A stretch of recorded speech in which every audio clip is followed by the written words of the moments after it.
Jai Hind, Saraswati Sukunj Vagwala Borsat, English medium. This is standard 7 science subject and chapter number 10 respiration in organisms. This is video part 2. So let's try to revise that what we have learned in first video and then we'll continue with this today's topic. Okay, so in first video we understood that there are three types of respiration which take place in our body. First is external respiration, right? Internal respiration and cellular respiration, right? Now external respiration that occurs in your nose, right? That you inhale the air and then you exhale the air. So that is your external respiration. Now internal respiration that occurs inside your lungs, that air goes inside your lungs, right? And then exchange of gases occurs. Now with the blood, the oxygen flows into your whole body. It reaches up to each and every cell, and those cells will use the oxygen, means in the presence of oxygen, glucose which is present in the cell, it will break down and produce energy and water. So that is the cellular respiration. After understanding the cellular respiration, we also understood about aerobic respiration and inorbic respiration. We understand that in aerobic respiration means oxygen is present, right? In aerobic respiration, oxygen is present, and when we talk about inorbic respiration, it means oxygen is not present. In the absence of oxygen, this takes place. When we talk about yeast, so this yeast can survive without air, and it means that yeast is producing alcohol when it respires in the absence of oxygen. When this yeast respires in the absence of oxygen, it produces alcohol. So it is used to make wines and beer. We also talk about breathing rate, that number of breath that you inhale and exhale. Number of breath that you inhale and exhale, that is your breathing rate. And what is the meaning of one breath? Means one inhalation and one exhalation, that is your one breath, we can say. Okay, so the number of breath in 1 minute, that is your breathing rate, and one inhalation and one exhalation, that is your one breath. Okay, so up to this we have understand. And one more thing we also discussed, that when you are taking deep breath, it means your body is getting much oxygen, and when you are taking breath faster, it means your body is exercising. So when you are exercising, your body requires more energy. It requires more energy means more breath you will take. So at that time your breathing rate increases. There are some work in which we do not require more oxygen or more energy, we can say, like while sleeping. While sleeping, our breathing rate decreases. When we talk about on an average adult, they breathe from 15 to 18 in a minute. They take 15 to 18 breath in 1 minute, and when they perform exercise, the breathing rate increase up to 25, right, in a minute. So this was explanation that what is the breathing rate, what is one breath, what are the types of respiration, that is aerobic, inorbic, right? So these are the things that you have learned in first video. Now today we will talk about how do we breathe. We means human being. How do we breathe? We all know the organs that are present in respiratory system, that is nose, windpipe, lungs, right? But in this standard 7th standard, we are going to explain this, means I am going to explain this in little bit more detail. So see here, you can see in the picture. So here, when we breathe in, the air passes from the nostrils through nasal cavity. These holes are known as nostrils, and cavity, the gap in your nose, is a nasal cavity. It moves inside your windpipe, right? From the windpipe, it reaches to your lungs. That lungs which are surrounded by ribs. The lungs are surrounded by ribs. That ribs and lungs both are present in your chest cavity. Now inside this chest cavity, there is a muscular organ which is known as a diaphragm. That diaphragm is after the lungs, under the lungs, that diaphragm is present. Now the important thing about this diaphragm is it is performing so much important part in your breathing system. When your diaphragm moves down, at that time air from the nose goes inside. It will fill your lungs and your ribs will expand outside. First thing what will happen, your diaphragm will move down like this, and your chest cavity will get filled with the air because your diaphragm goes down. Now look what happens. Why I am repeating this, your diaphragm goes down, because when your diaphragm goes down, the air which is present or whatever things which is present in the lungs, it get more space, and when it get more space, the low pressure occurs inside your lungs, and to balance the body pressure and air pressure which is outside, to balance that, air which is in the atmosphere will reach in your lungs, right? It will reach in your lungs. Now both pressure is getting balanced. Now right now when you're inhaling, your diaphragm is down, your ribs and lungs are popped up, they are outside like this, right? And when you exhale, what happen? Your lungs goes inside, it get contract, your ribs also stay back, and your diaphragm comes up. When you inhale, your diaphragm moves down. When you exhale, your diaphragm moves up, right? Again, when you inhale, at that time, now I'm talking about your ribs. When you inhale, your ribs comes up, your diaphragm goes down. When you inhale, ribs comes up, your diaphragm goes down. And when you exhale means giving out the air. When you exhale, your ribs goes down, your lungs goes down, your diaphragm comes up. That is clearly written here in your textbook. See, during inhalation, ribs moves up and diaphragm moves down. During inhalation, ribs moves up and diaphragm moves down. Now this movement of diaphragm, it increases space in the chest cavity. Now the air from the atmosphere, it rushes inside the lungs through the nose and windpipe and all, right, to fulfill that space. During exhalation, your ribs moves downward, your diaphragm moves upward. During exhalation, your ribs moves down and diaphragm moves up, and all air which was present, right, it will come out because there is a high pressure now, so air will come out from your lungs. Now to understand this, let me show you one activity. See here. Here is a plastic bottle. There are two small balloons that you are able to see which is placed inside that plastic bottle. Now imagine that there are your lungs. Now you are able to see a same color diaphragm like structure is down at the edge, at the one side of the bottle. Now when the diaphragm is moving down, the air which is in the atmosphere will try to fill that gap, so that will come from the straw inside the lung. Now imagine that your straw is a windpipe. So from that windpipe, it will reach to the lungs. Now when that boy or a person is leaving that diaphragm moves upward. Now there is no space, so the air which is in the lungs, right, it will move outside from the body, and this repetition is your breathing. I hope you understand. See the picture again. Diaphragm, when it goes down, right, air goes inside the lungs. When diaphragm moves up, air goes outside the lungs. So this is your breathing. I hope you understand. Even you can go through this textbook figures, right? You can use this textbook figure to understand more. It is same thing written here, that when air enters into the lungs, your diaphragm moves down, right? Your chest moves outward. And the second figure, if you will see, the air is going outside, your diaphragm moves upward, right? And chest is moving, means ribs are moving inward.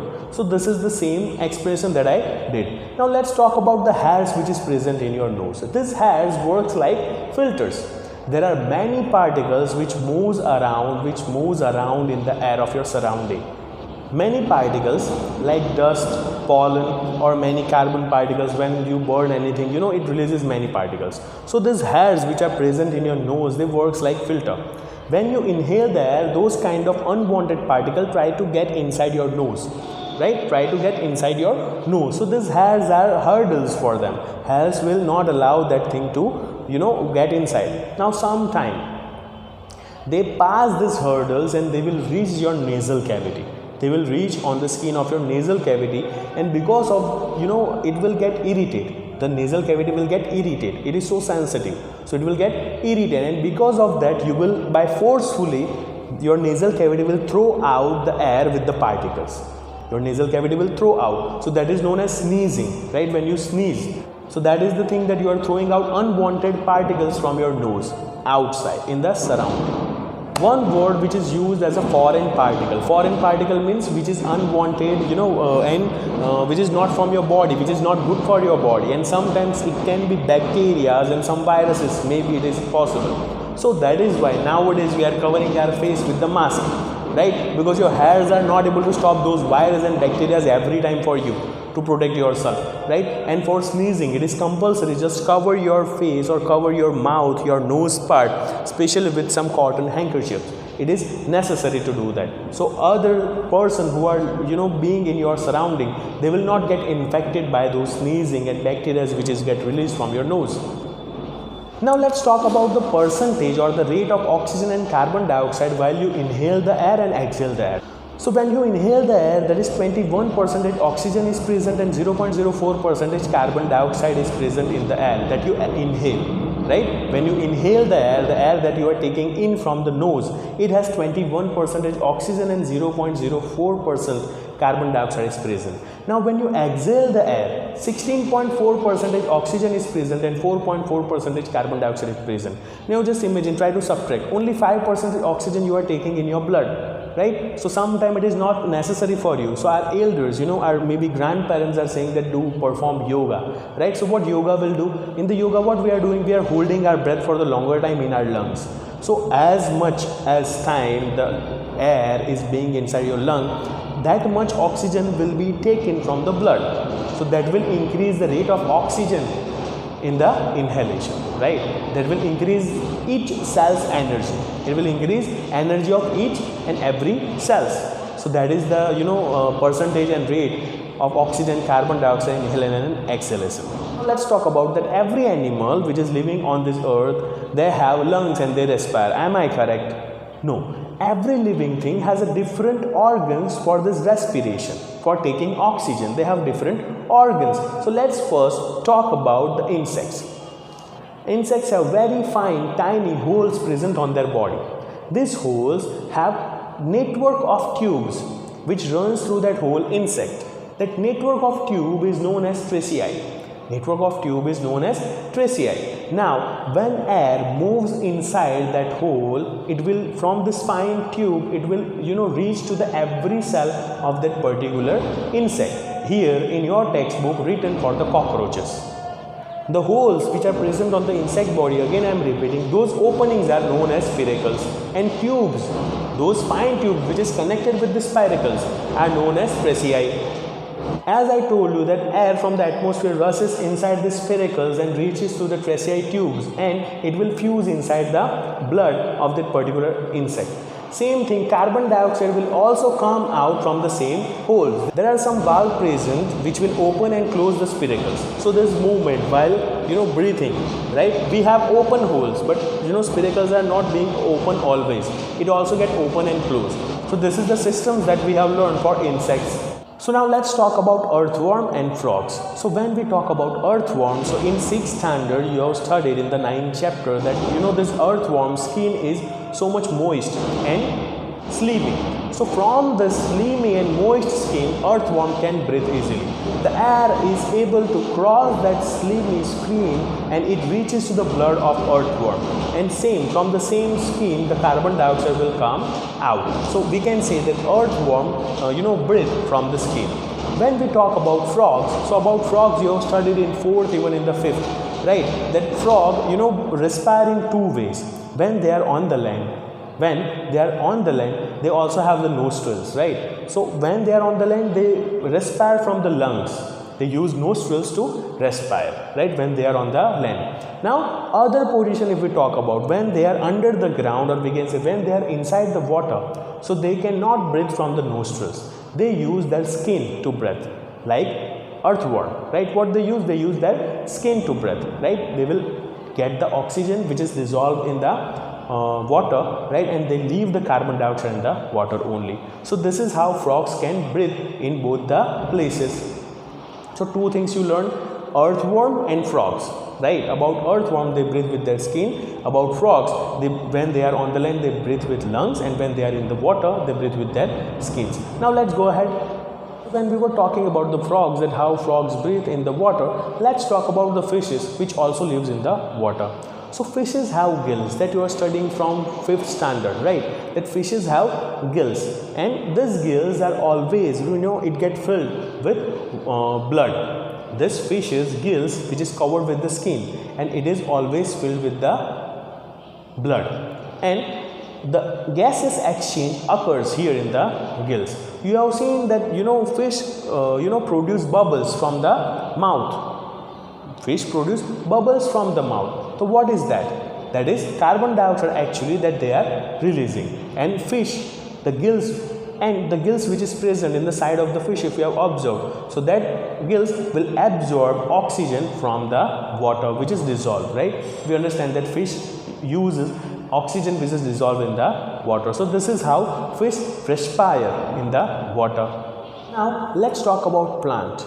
Do plants respire? Do plants use oxygen for their survival? So yes, they also use oxygen for their survival. They also have glucose present in their cells. Now the same thing will occur inside the plants. For all other animals, this thing that is happening during the respiration, breakdown of glucose. When there are porous holes which is present on the plants are known as stomata, that we already know. You have learned in 6th standard 1st chapter, right? There are stomata which is present on the plants. From that stomata they will absorb, or we can say they will use oxygen, and that oxygen will reach to the each and every cell of the plant. It will also break down the glucose and produce energy. Now we can say that independently all the parts of the plant, again I am repeating, all the parts of the plant are respiring separately or independently. Like root also require oxygen, right? Leaves also require oxygen. So they respire, they take oxygen independently. Now you will say that root, how? Root is down the earth, root is under the ground. So look beta, there are very fine small spaces present inside the ground, and in the soil chapter you learn that there is air spaces inside the soil. So in that air spaces, the oxygen gas which is present, roots will take oxygen from those gaps. This is how roots absorb. Same thing for the leaves. We also know that plants use carbon dioxide to make the food, but that process is different from the respiration. That process was photosynthesis. Right now we are talking about respiration. So this both process is important for the plant. Every living thing which is present on the earth, they require oxygen to survive. And when they are trying to fulfill their oxygen need, that is known as respiration, that you have learned in this chapter. Different animals respires in the different way. They use oxygen, right, from the different body organs. Like we have nostrils. Then if we talk about insects, they have spiracles. If we talk about frogs, right, they use their skin. Earthworm, they use their skin. If we talk about fish, they use gills. If we talk about plants, so that all organ of the plant taking oxygen individually. So this was your chapter all about the respiration in different organisms. If you have any queries, you can ask me during the live class, right? Up to here, I will send all the worksheet and with answers. So please try to complete your workbook and extra questions that you have to write in your notebook. Thank you so much.